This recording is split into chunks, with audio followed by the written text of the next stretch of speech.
He was always the quiet one, the man in the corner no one noticed, no one asked about, no one truly saw. But what his family didn't know was that behind the silence, behind the soft smiles and folded hands, he was hiding something unimaginable. A truth protected for decades. A fortune buried not just in numbers, but in purpose. This is the story of how a forgotten man was finally heard, and how a lawyer's visit would change everything. Tell us in the comments where you're watching from. We love seeing how far these stories travel. Enjoy the story. He was always there. At birthdays, at funerals, at family dinners where no one saved him a seat, but he still smiled like he didn't mind. He never raised his voice, never interrupted, never told a story unless asked. And even then, he'd say something short, vague, almost rehearsed. To most of us, he was just Grandpa Joe, the man who sat in the corner with a cup of lukewarm coffee, nodding politely while the noise of life moved on without him. He didn't complain, he didn't protest, he simply watched. As if the world had long ago decided he no longer mattered, and he had accepted that with a grace that most wouldn't bother to question. There was something about his silence that didn't feel empty, though. It felt controlled, like he was holding something.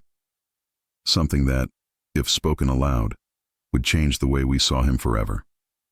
But no one asked, and so he never told. People assumed he had lived a quiet life. No drama, no real ambition. Just a simple man who never left much behind, not in stories, not in things, not in status. My parents talked about him like a placeholder. That's just how he is, they'd say when he was forgotten during birthdays. He's always been quiet, they'd add when he didn't speak for an entire dinner. We let those lines become truth even when none of us had ever really asked who he used to be. The last birthday we celebrated, no one even bought him a cake. There was already one on the table, for my nephew. Someone handed him a slice and said, "Happy birthday, Dad. It's today, right?" He gave a small smile. "Close enough," he replied, before sitting alone near the window. I watched. Him then. For the first time, I really watched. His hands were steady, his posture straight, but his eyes, they carried something deep. A silence that didn't come from age, but from years of not being asked the right questions. I remember feeling ashamed, wondering how many times I had spoken around him, over him, through him, without ever speaking to him. Then he got sick. And, unsurprisingly, no one noticed at first. He didn't tell us. He wouldn't. It was a nurse from a local clinic who called my father to say he had been coming in alone for weeks. Cancer. Treatments had already begun. Quietly, paid for in cash, appointments taken by taxi. He said nothing because, in his words, it wasn't worth the trouble. That sentence destroyed me. It wasn't about pride. It was about acceptance. He had grown used to being invisible. He believed that asking for help would only make people uncomfortable, and he would rather disappear silently than burden us with his presence. The man we had labeled as passive had actually been shielding us from his pain. When he was moved to a long-term care facility, my father visited once. Just once. My aunt sent flowers. That was the end of their contributions. But something had changed in me. I started visiting more often. At first I thought I was just making up for lost time. But the truth is, I was trying to find him, the version of him I had ignored for decades. And slowly he began to speak, not in full stories but in pieces. "I wasn't always this quiet," he said once, staring out the window. "They thought I'd fail," he said on another day. "I let them think it." Each line was a key, unlocking a door I didn't even know existed. I became obsessed with those fragments. I wrote them down, I started asking questions, and the more I listened, the more I realized he hadn't just lived. He had survived something much deeper than we knew. Then one morning, everything shifted. A knock on my door, a man in a gray suit. He said he was a lawyer, polite, brief. He handed me a thick envelope and said, Your grandfather asked me to deliver this to you personally. No one else? He didn't wait for a reaction. He simply turned and walked away. I stood in my doorway, the envelope heavy in my hand, my name written in pen I instantly recognized. It wasn't just a letter. It was a moment decades in the making, a silence about to speak, a story finally ready to be heard. And I knew, as soon as I opened it, the man we had treated like a nobody would never be seen the same again. I waited 2 days before opening the letter. 2 full days. I left it on the nightstand, untouched, as if it were something sacred or dangerous. Maybe both. Every time I walked past it, a part of me felt like it was staring back, like it had been waiting longer than I realized. It wasn't fear that held me back. It was reverence. Because deep down, I already knew this wasn't just a goodbye. This was a window into the life my grandfather had kept hidden from all of us. A life that didn't match the quiet man we had let fade into the background. When I finally opened it, I sat alone in silence. And what I read didn't begin with an apology or a confession. It began with a statement. If they're reading this, it means I trusted you, not them. His handwriting was still strong, still deliberate, as if he wanted me to feel every stroke of the pen, every truth laid bare. He wrote about things I couldn't have imagined, about his youth, how he had left home at 16 with nothing but a small bag and a list of names he couldn't trust. He wrote about losing people he loved, not to death, but to greed, friends who became strangers, family who traded blood for bank accounts. He spoke about a company he helped build, one I had never heard of, and how he walked away from it the day they tried to erase the workers behind the profits. He said, I didn't want wealth if it meant watching good men be treated like disposable parts. He went on to describe years of quiet investments, anonymous donations, land purchases in towns I had never visited, a web of accounts spread across decades, all carefully recorded, all legally protected, all left unspoken. He had spent a lifetime building something most men brag about, but he never once used it for attention. Not out of shame, but out of strategy. If they had known, he wrote, they would have rewritten who I was in their minds. They would have seen a number instead of a person. The letter wasn't long, but it carried the weight of a man who had spent every year planning not just his legacy, but the moment it would be revealed. And he had chosen me. Not because I was special, but because I stayed, because I listened. Near me. The end of the letter, he wrote something that made my chest tighten. He said, I didn't leave this for them because they only came around when they smelled inheritance. You came around when there was nothing left to gain. He included a name and number at the bottom, the lawyer's, with instructions. Call him. Tell him I gave you permission. He'll know what to do. I folded the letter slowly, placed it back in the envelope, and sat in silence for a long time. Not because I didn't believe it, but because I did. For the first time in my life, I saw him, not just the quiet man in the corner, but the giant who had been hiding in plain sight. When I finally made the call, I expected more questions, more hesitation, but the voice on the other end simply said, We've been waiting for this day. There was something chilling about that, something profound, as if a door had just opened into a part of my grandfather's world that had been sealed off for decades, not by force, but by choice. The lawyer asked if I could meet in person, not over the phone, not online, in person. We don't share this kind of truth electronically, he said, and that was when I realized this wasn't about paperwork, this was about legacy. A legacy that had been buried not in wealth, but in silence. I didn't tell my parents. I didn't tell my siblings. Something in my gut told me this wasn't meant for them. Not yet. Not ever. Because they had already decided who Grandpa Joe was, and they didn't deserve to be part of the version he had saved for the end. I got in my car the next morning and drove 3 hours to an office tucked behind a bookstore. No sign on the door. Just a name etched in glass. Langston and Reed. And when I walked in, they were already expecting me. The secretary smiled softly and said, Mr. Ellis told us you'd come. He said you might be the only one who would. And she was right. The office was quiet in a deliberate way, like it had been built to keep secrets. No chatter, no ringing phones, just the muffled steps of people who had been taught that words matter more when spoken in stillness. The man who greeted me looked exactly how I imagined a man trusted by my grandfather would look. Clean suit, calm presence, eyes that measured before they reacted. He introduced himself simply as Mr. Langston. No long handshake, no small talk, just a nod and an invitation to follow him into a small room with dark wood walls and no windows. The kind of room where lives were either ended or rewritten. Honor. The table in front of him was a folder, thick and tightly sealed with a red ribbon and wax seal. He placed it gently in front of me, like setting down a final truth.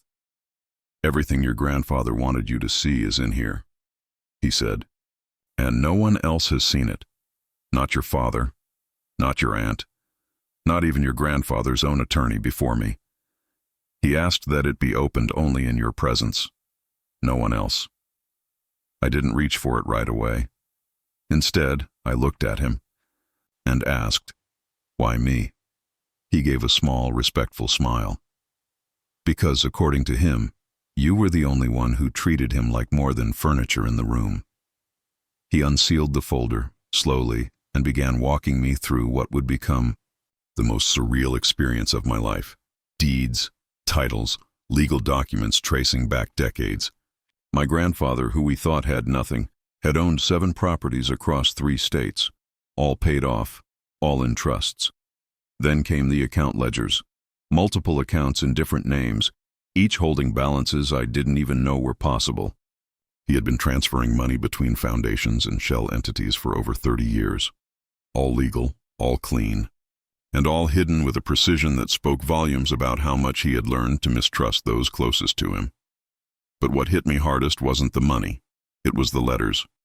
Scanned copies of handwritten notes my grandfather had sent to Mr.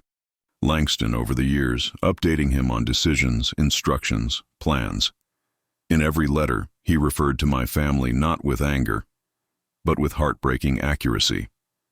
"They won't ask about the man I was, only about what I left." Another line read, "They never used my name with respect, only when it suited their needs."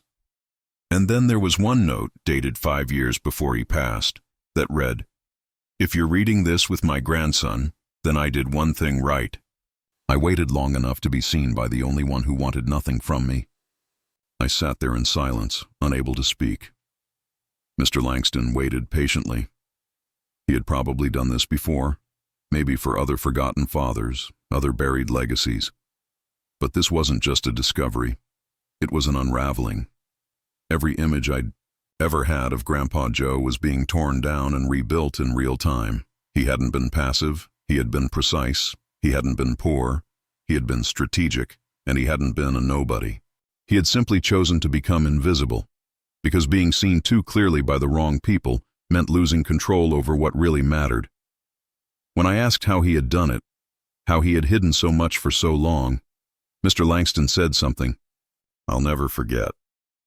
"Your grandfather lived in a world that punished quiet men, so he became invisible, on purpose. And in that invisibility, he built a kingdom no one could destroy. I didn't know what to do with all of it. I didn't even know how to feel. But then Mr. Langston handed me a small leather-bound book. This was his journal," he said. "He asked that you read it alone, from beginning to end, before you make any decisions." I took it carefully, like it might fall apart in my hands. When I opened the first page, there was no dedication, no date, just 6 words, written in the same hand I had seen all my life. They never saw who I was, and for the first time I knew exactly what he meant. The pages were old, but the ink was fresh. Every line written with care, no crossed-out words, no frantic scribbles. Just truth, poured out in a voice so calm it felt like he was still in the room, reading it to me. Each entry was short, some only a sentence, others a page. But none of them were wasted. Every word was a brick in a house of memory he had built alone, not because he didn't want company, but because no one ever asked to come inside. And now, I was walking the halls of his life, barefoot, careful, reverent. The first pages were filled with names I didn't recognize, but I knew they mattered. Tommy, the first friend who betrayed me for a paycheck. Elaine, the only one who believed I could be more than a worker. Caleb, the brother who sold my silence for the promise of a new truck. These weren't just memories. They were scars written in ink. Each one carried its own lesson. And in between them, my grandfather left fragments of his own philosophy. Bitter, wise, brutally honest. People don't listen when you talk about principles, but they pay attention when you stop speaking and just act. Midway. Through the journal, the tone changed. The entries grew colder, more strategic. He started writing like a man planning a war no one knew existed. Bank transfers, stock movements. Trusts opened and rerouted. A lifetime of building something he knew he'd never be able to explain to people who still thought he lived off social security. One page listed 8 foundations under different names, all used to funnel money into causes he cared about. Veterans with PTSD, small-town libraries, orphanages in cities he'd never set foot in. He never wanted credit, just impact. If they know your name, he wrote, they'll try to own your kindness. He never mentioned my father directly, but it was clear who he meant in certain lines. They thought silence meant weakness. He spoke louder than me, but I was always the one listening. And then, almost like a whisper, there was this. He won't understand any of this. He's not meant to, but his son might. That line stopped me cold. He didn't just hope I would read this. He had planned for it. He had written it with me in mind, a man he had never said more than a few dozen words to at a time. Yet he trusted me with the version of himself he had never revealed to anyone else. Near the end of the journal, he wrote about the home. Not the nursing facility, but the real home he had dreamed of building. A place where men like him, quiet, discarded, underestimated, could be seen again. He called it Hearthlight, said he had already purchased the land, that all it needed was someone who could carry the weight. He didn't say you. He didn't beg. He didn't guilt trip. He simply wrote, if someone sees this and decides it matters, then maybe I wasn't invisible after all. That sentence stayed with me long after I closed the book. I didn't sleep that night. I just sat in my room, the journal on my lap, the lamp glowing beside me like a quiet witness. I wasn't thinking about the money anymore, or the assets, or even the betrayal that had lived inside our family for so long. I was thinking about him, about the man we called just Grandpa Joe, about how much effort it takes to be quiet in a world that rewards noise, and about how deeply someone must believe in something to spend an entire lifetime building it in secret. The next morning, I packed the journal into my bag, drove back to the city, and walked straight into my father's house. He looked surprised to see me. Something wrong? He asked. I stared at him for a long time before answering. No, something's finally right. I didn't tell him about the journal, or the money, or Hearthlight. I just looked him in the eye and said, you never knew your father. Not really.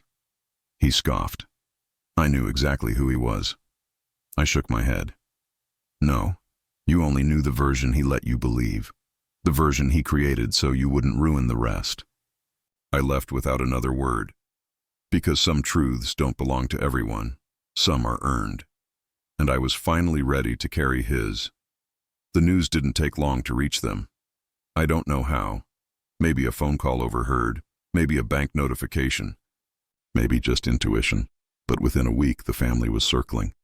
Not with grief, not with love, but with polished shoes, wide smiles, and questions dipped in sugar. First, it was my aunt, showing up unannounced with a tray of muffins she'd never baked in her life. Just checking in, she said. We've all been thinking about Dad. What a man. Quiet but deep, right? She laughed like she meant it, but her eyes were scanning the apartment behind me, looking for clues, looking for the money. Then came the cousins, messages on social media, A voicemail from one who hadn't spoken to me in 3 years. Hey, just wanted to say I always admired how close you and Grandpa were. Close. That was the word they all started using, as if saying it enough times would rewrite history, as if pretending they had cared would somehow undo the decades of absence. They wanted in, not into his life. That door was long closed, but into what he had left behind. They could feel something had shifted, and for people like them, any shift meant opportunity. I kept quiet. I told no one about the journal. I didn't speak a word about the properties or the accounts. But it didn't matter. They smelled it, like sharks drawn to blood. And soon, it wasn't just visits, it was pressure. One of my uncles called a lawyer, tried to request access to Grandpa's medical records. We just want to understand what state he was in, he said. But what he really meant was he of sound mind when he chose not to give it to us? Another relative tried to corner me at a family gathering. He ever mentioned anything about a will? She asked, too casually. I looked at her and simply replied, he left more than you ever gave. The questions turned into rumors, whispers that maybe I had taken something, that maybe I had manipulated him, that maybe Grandpa, in his old age, had been confused. Convenient, isn't it? A man forgotten for years becomes important the moment there's something to inherit. But they never wanted him. Just the version of him that could serve their own ends. A man as an asset, not a memory, not a legacy, just a number with a face. Langston warned me this would happen. When money surfaces, he said, the past gets rewritten quickly. Be ready. And I was. But I wasn't ready for the anger that came with it. Not theirs, mine. Anger at how easy it was for them to flip the script. How they could pretend to care, how they could speak of him in warm tones now that he was gone, when their silence had spoken loudest when he was alive. It was a playbook, and I was watching it unfold line by line. One night, I found myself standing in front of the storage locker that Grandpa had paid for in cash for over 15 years. The key had been hidden inside the spine of an old book, a detail he'd written in the journal. Inside the locker were boxes, dozens of them. Photos, letters, blueprints, receipts, proof, a record of every choice, every act of generosity, every document they would now try to claim as theirs. He hadn't just built a legacy, he had protected it, from them. For this exact reason, among the boxes, I found a sealed envelope marked with my name. Inside was a single line. When they come knocking, don't open the door, open a new one. It wasn't a warning, it was permission. He knew I'd face this. He knew they'd turn. And he wanted me to move forward, not backward. That same night, I emailed Langston. Let's activate the next phase, I wrote. Let's build what he dreamed. I wasn't going to waste time arguing over scraps with people who only valued what they could hold. I was going to honor the man who built something for those the world had discarded, the same way he had been discarded. And I'd do it in his name, without saying it out loud. Because he never needed a spotlight. He just needed someone to keep the fire burning after he was gone. The wolves kept knocking, but I was already walking towards something greater. Hearthlight wasn't just an idea anymore. It was becoming real. With Langston's help and the plans my grandfather had stored away with impossible precision, we started bringing his vision to life. It began with the land, a forgotten patch on the outskirts of a quiet town he had once visited during the war. He had bought it anonymously years ago under a trust no one could trace. On paper, it was just grass and trees, but in his mind, it was always a sanctuary, a place where men like him, quiet, invisible, forgotten, could be remembered without ever having to ask. The blueprint was in a thick folder tucked into the same box where he had kept his military tags and a faded photo of a woman I didn't recognize. It wasn't drawn by architects. It was sketched in pencil with notes scribbled in the margins. Fireplace in every room, not for heat, for memory. No buzzers, no uniforms. They've been labeled their whole lives. Make the hallways wide enough for people to walk side by side. No one here walks alone. It was all there. Not just a facility, not a clinic, not a place to wait for death, but a home, A real one, the kind he had never been given. Langston connected me with a team who specialized in non-profit builds. I expected resistance, red tape, logistics. But what I got instead were nods of respect, quiet acknowledgement that this wasn't about charity. It was about dignity. When we shared the mission statement, the one my grandfather had written himself, the room went still. It read, "We don't serve people at Hearthlight. We remember them, because people fade when no one reflects them back." No one questioned a word of it. Everyone understood exactly what kind of place we were about to build. As word spread, donations began to trickle in. Not from big names, not from foundations, but from people. A nurse who had once cared for my grandfather and said she never forgot how he treated her like a daughter. A bus driver who remembered him tipping twice, the fare every winter morning without fail. A librarian who said he'd funded their children's program without ever attaching his name. These people weren't giving money for glory. They were giving because they had seen him, the version we never did, the version he never asked to be recognized, only preserved. Construction began quietly. No groundbreaking ceremony, no press, no family invited. I didn't want their hands on this. I didn't want their names on walls or their fake tears in fundraising videos. They had abandoned him when he was alive. They didn't get to profit from his death. And more than anything, they didn't deserve to call themselves part of this story. Because stories aren't built by blood, they're built by belief. And not one of them had ever believed he was more than a silent shadow in the corner of the room. As the walls began to rise, I would visit the site every morning. Sometimes I'd just walk the dirt path, imagining the residents arriving, the sound of music from the rec room, the warmth of quiet conversation by the fireplace. And sometimes I'd stand in the middle of the open frame of what would become the library, holding his journal in my hands, reading a page aloud to no one. One morning, I read the line, "Legacy isn't what you leave behind. It's what you build in someone else's hands." I closed the book and looked up at the unfinished ceiling. "We're building it," I said. "I'm building it." I never shared the journal with anyone, not fully.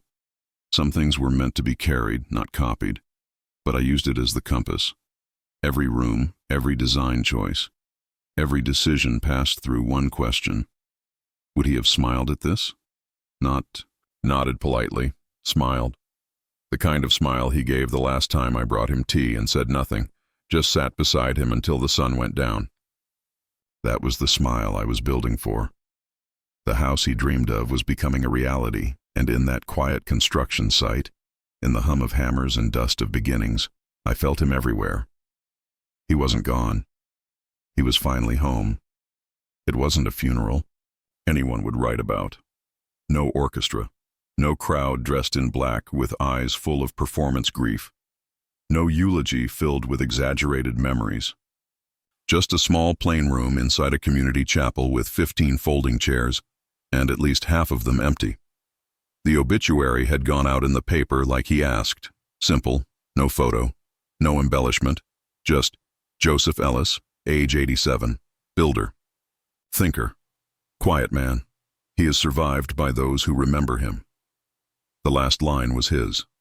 That was all he wanted said. The first to arrive was the nurse who had sat with him in silence on his final nights. Then came a janitor from the nursing home, a man who said my grandfather gave him a new pair of boots when no one else even knew his name, a woman from the bookstore who once let him read in the corner without buying a thing. And then Daniel, the orderly who brought him tea every morning and told me later, he taught me more in 2 sentences than most people teach in a lifetime. That was the entire crowd. No cousins, no sons, no daughters. The chairs they should have filled stayed cold, stayed waiting, stayed honest in their emptiness. I didn't deliver a speech. There was no script to follow, no dramatic farewell, just a few words I'd carried in my pocket since reading the last page of his journal. They will forget my face. Let them. But don't let them forget what I made possible. So I stood there in front of the simple casket and said, he was never nobody. We just refused to see the somebody he chose to be. There was no applause, just breath. Deep, still, respectful, like the kind of silence he always left behind in a room when he walked out. After the service, a few people lingered. They shared small stories I'd never heard. How he once left groceries at a neighbor's door during a layoff. How he'd pay for the coffee of the person behind him at the diner every Friday.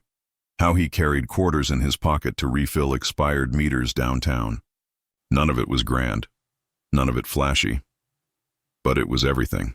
The kind of goodness that doesn't need a name on a building to matter. The kind of man who changed the world in details, in decisions no one else saw. I stood by the casket a long time after the room had emptied. It didn't feel like goodbye. Not exactly. Because the weight in my chest wasn't loss. It was direction. A push to keep moving, to keep building, to become what he saw in me long before I saw it in myself. I reached into my coat and placed his journal on top of the casket. I had memorized every page by then. It no longer needed to be in my hands. I whispered, "They didn't come, but I did, and I'll carry it forward." Then I stepped back and let the lid close on the only man I had ever known to die richer in silence than anyone screaming for attention. Outside, the sky was gray. A soft wind stirred the trees and the leaves moved like applause, as if the world itself was giving him the send-off he deserved. Subtle, but sure. I didn't drive home right away. I sat in the car, engine off, watching the chapel shrink in my rearview mirror. And in that still moment, one truth rose louder than grief. Some lives are meant to be loud. Others are meant to echo long after the noise is gone. The walls were up. The floors were finished. The paint had dried. And in the center of the common room stood the fireplace he had drawn on the very first sketch. Not gas-powered.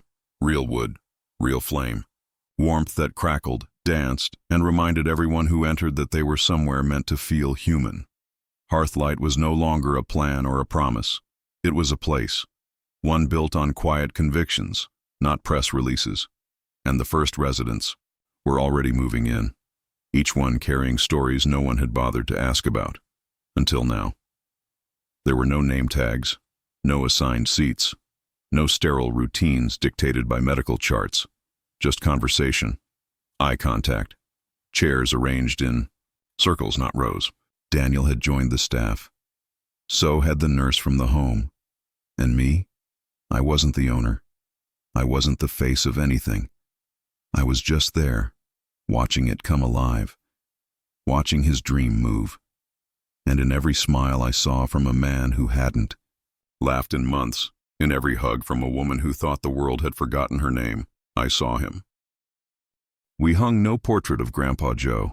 There was no statue in the courtyard, no wing named after him. That wasn't what he wanted. The only visible tribute was carved into a wooden beam above the entrance. Just 4 words. No one dies invisible. Everyone who read it stopped. Some cried, some nodded, some said nothing, but everyone understood. Because in that single sentence, his entire life spoke louder than all the noise the world had ignored. I kept a chair by the fire, the one he had described in the journal. High-backed, leather, facing the window, not the television. Some days, I sat in it just to feel the weight of what he left behind. Other days I'd find a resident there, journal in lap, writing lines they never thought would matter to anyone. And I'd smile, because that's exactly what he built this place for. Not to be a monument to himself, but to be a mirror for others. A place where silence was not mistaken for emptiness, but honored as reflection. The stories that came out of Hearthlight weren't broadcasted. They didn't trend, but they spread, person to person, family to family. One man reconciled with his daughter after 10 years apart. A woman who had once forgotten how to sing led a music group every Thursday. A veteran found peace in writing letters to his younger self, letters he left behind for the next person who arrived. These were the fires Grandpa Joe had left behind, not lit with matches, but with presence, with dignity, with quiet belief. One night, as I locked up the back doors, I looked out over the property. The moon was high, the air was still, and the building glowed from within like a lantern in the dark, a place that didn't just exist, but radiated purpose. I pulled out a copy of the journal I'd made before placing the original on his casket. Flipping through it, I found the page that once haunted me the most, the one that read, "They never saw who I was." But now it felt different, like it had changed, like it was no longer a wound, but a prophecy fulfilled, because now they did. Now the world would, and not because we made noise about it, but because we built something that made people feel like they mattered, quietly, permanently, and fully. The fire he left lit would never go out, not as long as one more person was willing to carry the match. It didn't take long for the vultures to circle again. Not around Hearthlight. They didn't care about the building. They never cared about his vision, his values, or the people he meant it to serve.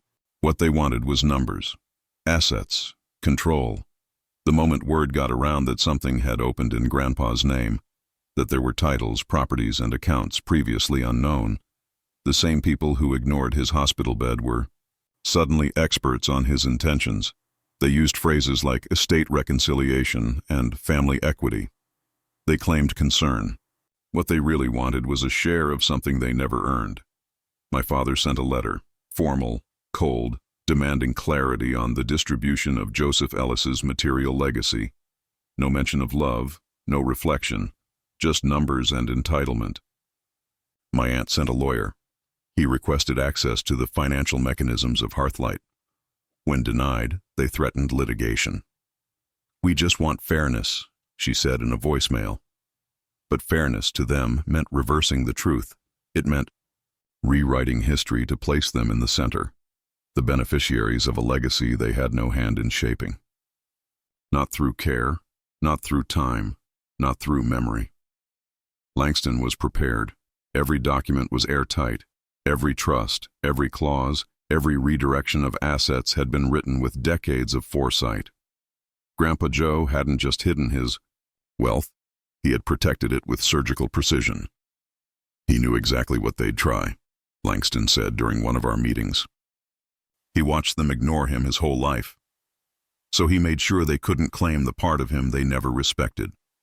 When we filed the final protective measures, Langston added a clause. Any legal challenge to the estate would result in total forfeiture. They tried anyway, and they lost. The family's fury was quiet, but heavy. I could feel it in the way they stopped calling, in the way they started talking about me like I was the one who stole something. But they never spoke about what he built. They never asked who the residents were, or how many lives had already changed inside Hearthlight's walls. To them, that wasn't the inheritance. The inheritance was what they could convert into vacation homes and investments. The people he helped, collateral, the mission, a detour, the legacy, a misunderstanding they hoped to correct. By removing me from it, I could have engaged. I could have stood in courtrooms and argued over the definition of family. But I didn't. I let them talk, let them rant, let them dig holes with their own words, because I knew something they didn't. Something Grandpa Joe had taught me without ever saying it aloud. Real inheritance doesn't get measured in dollars. It gets measured in what you protect when there's nothing left to gain. He had already made his decision. He didn't leave behind a fortune for his heirs to divide. He left behind a mirror, and most of them refused to look into it. At Hearthlight, we added a new tradition. Every month, one of the residents could invite someone, a family member, a friend, even a stranger, to sit beside them by the fire and listen. No talking, no correcting, just listening. And those nights, something powerful happened. Words surfaced that hadn't been spoken in years. Truths cracked through the walls of memory. A man once accused of being cold cried as he told his grandson he loved him for the first time. A woman who hadn't seen her daughter since the funeral of her husband held her hand without saying a word. They didn't call it therapy. They called it being remembered. One evening, after a session, a resident handed me a folded piece of paper. It was a poem he wrote. The last line read, This place gave me back a name I thought I lost.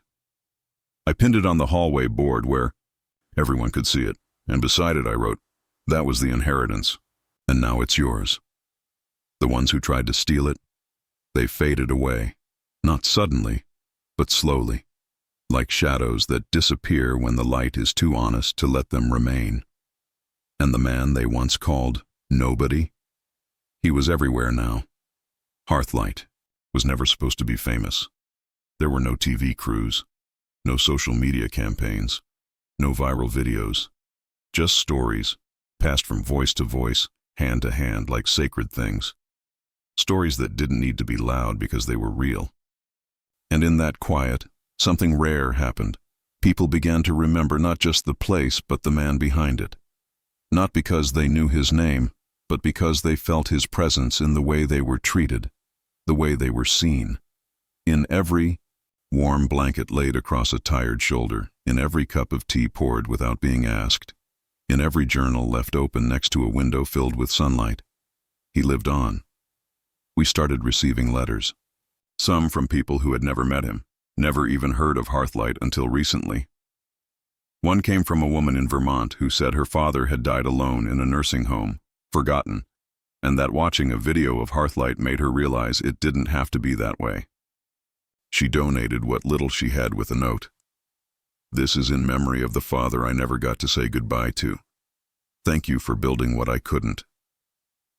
Another came from a retired teacher who included a photo of a bench her husband built, with the words, "For those who were never heard." She asked us to place it wherever people felt the most seen. There was something deeply poetic about it, that a man who spent his whole life being invisible had sparked something so visible in others. But it didn't feel like justice. It felt like restoration, like balance being quietly restored in a world that often celebrates the loudest and forgets the deepest. And I thought often about the line he wrote, over and over, like a mantra. "You don't have to be known to matter." That sentence became the anchor for everything we did. For every resident who walked through our doors. For every person who thought their story ended the day they were no longer needed. I spent hours by the fire now, not because I had to, but because it felt like the center of something sacred. Sometimes I'd sit with new residents who had no visitors and ask them about their favorite meal or the last dream they remembered. Other times I just sat in silence, reading his journal again, as if each pass revealed something I hadn't seen before. And it always did. There were lines that struck differently depending on the day. One I kept returning to said, "They won't remember my voice, but they'll carry my words if you let them." I wasn't just letting them. I was handing them out like torches. On the anniversary of his death, we didn't hold a ceremony. We held a dinner. Long tables, mismatched chairs, favorite dishes from the residents' memories. No one wore black. No one cried publicly. We lit candles, read journal entries, and passed around a notebook where anyone could write a sentence to someone they missed. The pages filled before dessert. Some wrote to mothers, others to best friends. One man wrote, "To the version of me I thought no one would ever care to meet. That notebook now lives in the center of our library, next to a framed copy of Grandpa Joe's first journal page. They never saw who I was, but they do now. And not because I told them who he was, but because I built the world he never stopped believing could exist. One where kindness didn't need permission, where presence was louder than performance, where quiet men left echoes, too strong to be erased." That night, after the candles had burned low and the plates were cleared, I sat alone in the main room. The fire was still going. Outside, the wind whispered through the trees like it was saying thank you. I looked up at the beam above the entrance. 4 words, carved in oak. "No one dies invisible." He didn't. Not anymore. I used to think legacy was something you inherited. A name, a house, a check. But I know now. Legacy is something you're trusted to carry. Something that starts in someone else's silence and ends in your own decision to speak. What my grandfather left me wasn't property. It wasn't a fortune. It was a responsibility, a burden disguised as a gift. And over time, that burden became the compass I didn't know I needed. He didn't ask me to finish anything for him. He simply left the tools and trusted I'd know what to build. There are days when I still sit by the fire with his journal, the original one.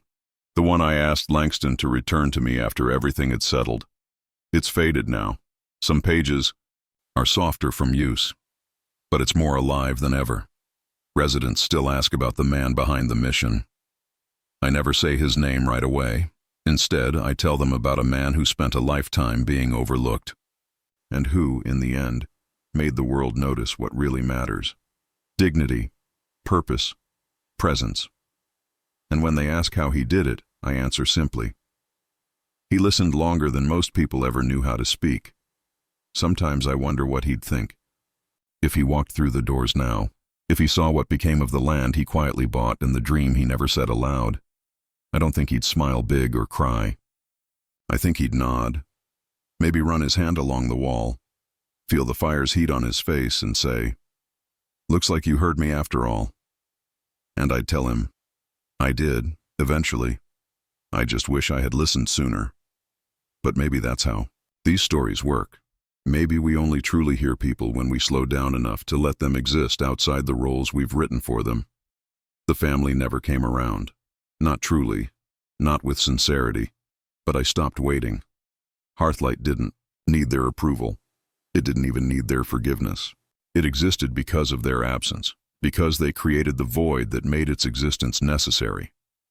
That's the part they'll never understand. They think they lost money. They'll never realize they lost something far more rare: the chance to be remembered rightly by the only man who ever gave without asking for anything in return. Now, every resident who enters Hearthlight receives a welcome journal and a note. The note says, "This is your story now. You don't owe it to anyone, but you deserve to be known before you go." And in those pages, people leave pieces of themselves for others to carry, just like he did, quietly, steadily, without asking for applause. I'm not sure how long I'll stay here. Maybe for life. Maybe not. But no matter where I go, I'll carry him with me. Not just his memory, but his message. That being unseen isn't the same as being unworthy. That silence isn't emptiness. And that sometimes the most powerful people in our lives are the ones we almost missed. He was treated like a nobody, but he left behind everything, and because of him, I know exactly who I am. If this story touched something deep inside you, don't let it end here. There's someone out there, maybe in your own life, who's been treated like a nobody. Someone quiet, someone overlooked, someone who's carried more than they ever shared. Share this story with someone who needs to be reminded that silence doesn't mean absence. And that legacy isn't always loud. Leave a comment and tell us, who's the quietest person you ever knew? And what did they leave behind in you? And if you believe stories like this deserve to live on, don't forget to like, subscribe, and turn on the bell so you never miss another voice that deserves to be heard. Thank you for watching and for carrying this legacy forward.